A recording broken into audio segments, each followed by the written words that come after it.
Smyth, director of the Catalina Rugby Festival, and USA Rugby historian on the line with me. Stormin Norman, how are you?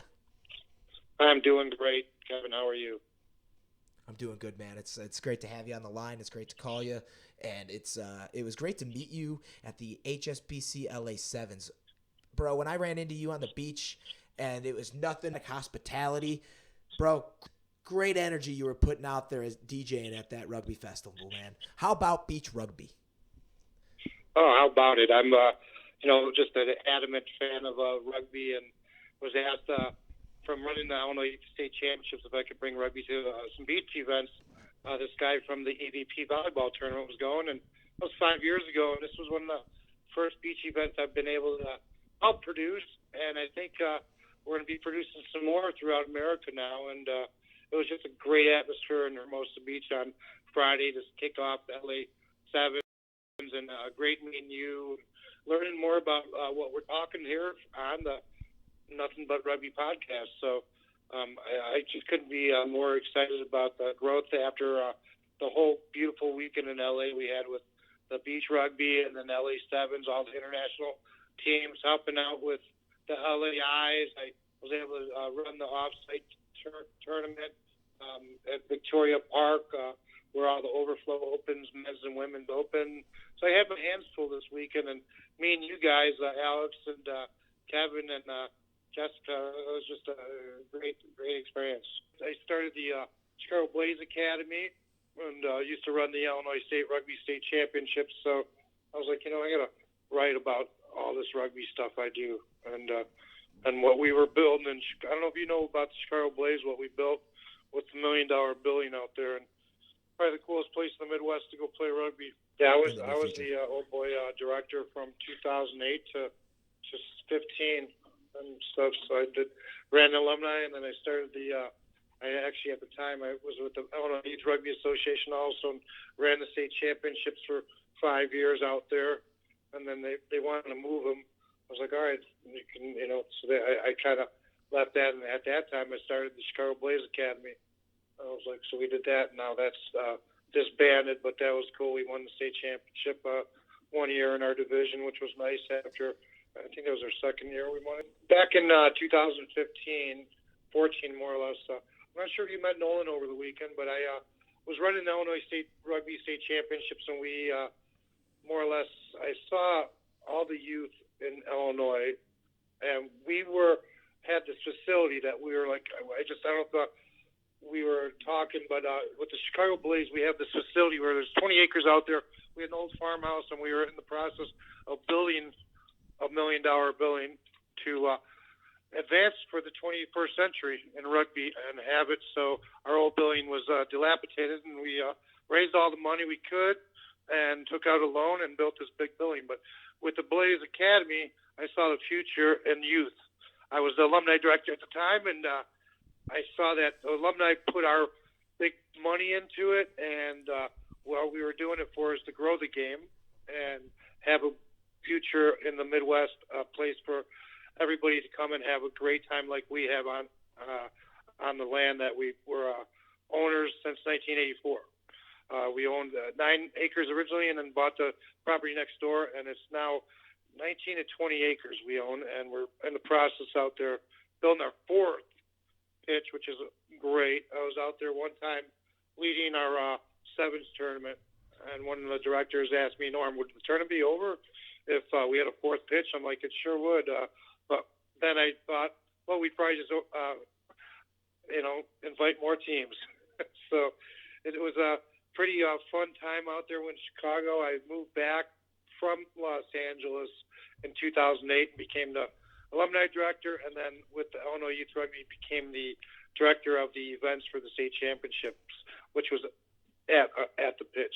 Once that ended and they moved on to another facility in 2015, I decided, seeing all the youth out there, that we needed to have an academy ourselves. So we started the Chicago Blaze Youth Academy High School boys team, and that was a great success for the years. So I've been back in Los Angeles a year, and we're doing great things with the Blaze, but I plan on doing some great things out here in Los Angeles with my old club, Los Angeles Rugby Club, my goal is to be out here and do Beach Rugby America.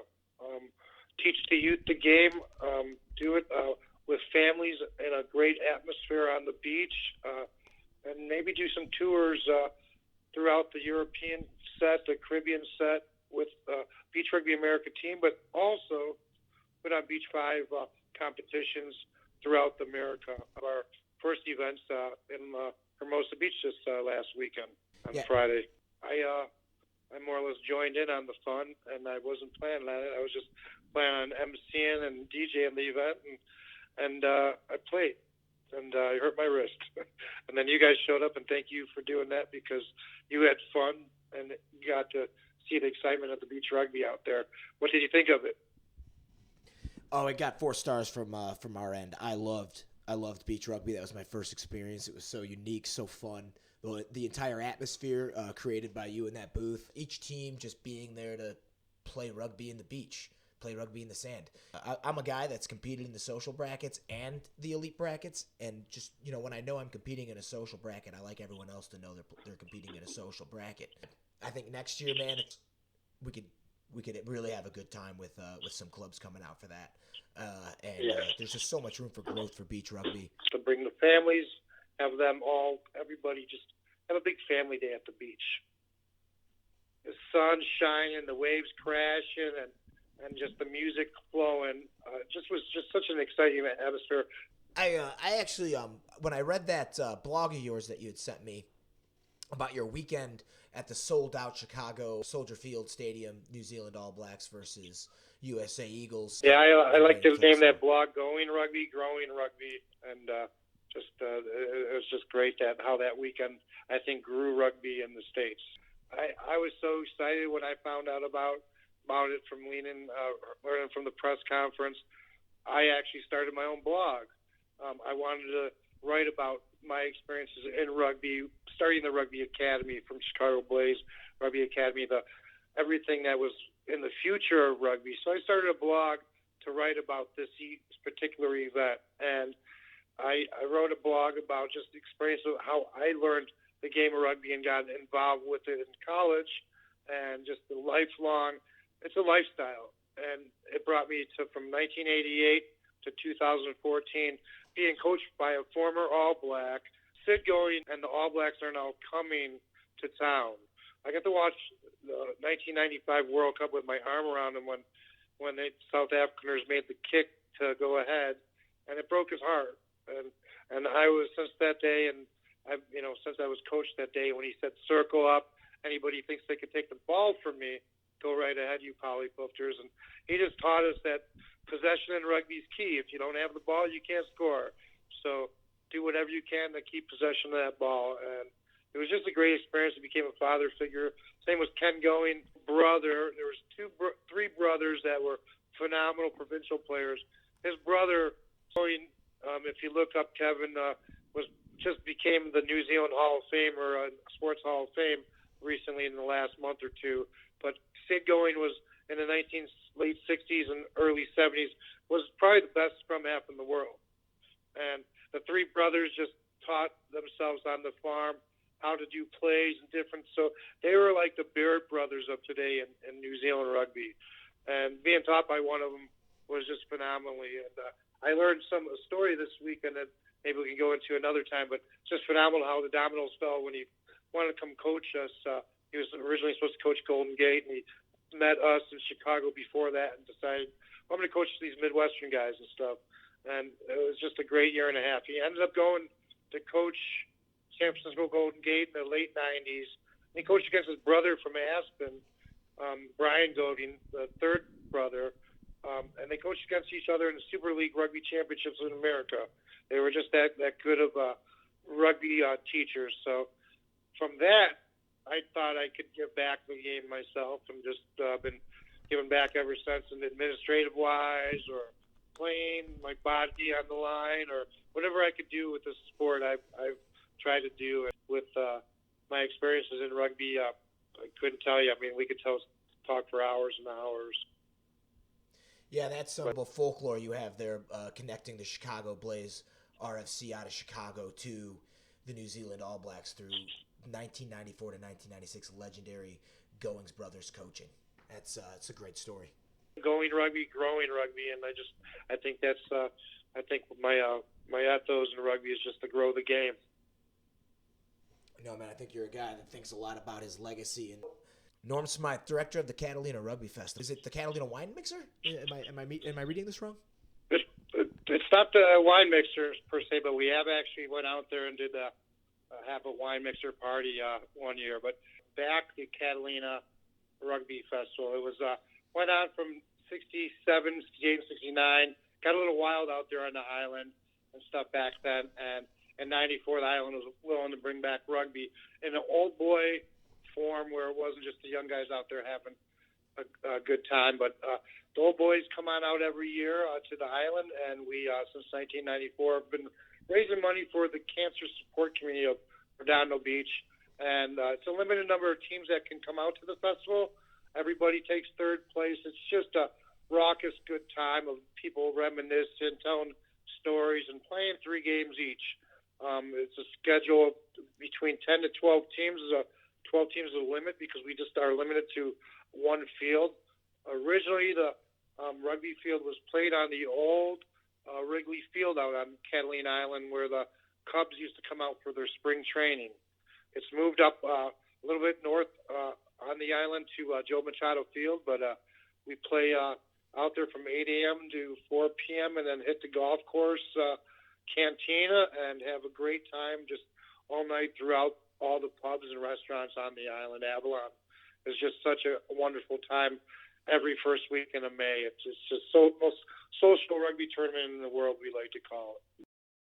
First year, we're going to have some ladies come on out and join.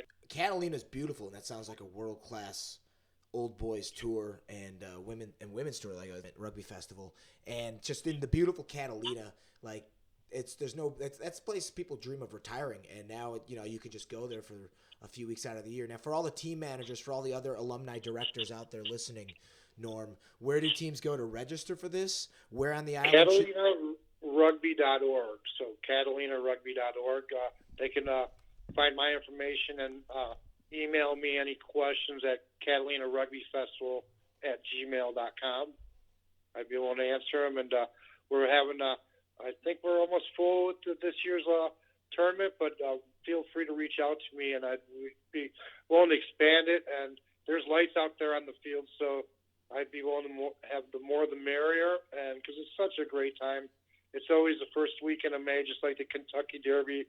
Bring your Derby hats and your good times when you're gambling, and we'll have a great time out on the island the first weekend of May. The island's so big, and rugby's so big, and the growth of rugby's so big. So this Halloween, I would like to announce here on the Nothing But Rugby podcast, Kevin, that we're going to host a Rugby Sevens tournament this Halloween for our men and women. So it's announced right here. I'm announcing it right now. And this is breaking news, everybody. This is breaking news. Breaking news, yes. Within the week, we'll have registration open. I'll do the marketing, but I just want to let you know to keep an eye out for that at CatalinaRugby.org and CatalinaRugbyFestival@gmail.com. Any questions regarding our Catalina tournament in May, our old boy tournament, with our first year having the ladies out there, and then we're going to do a sevens tournament on October 31st, Saturday. Get your costumes, and we're going to call it Masquerade Ball. Masquerade Ball, Halloween weekend, Catalina Wine Mixer, everybody. Woo! Yeah, Kevin.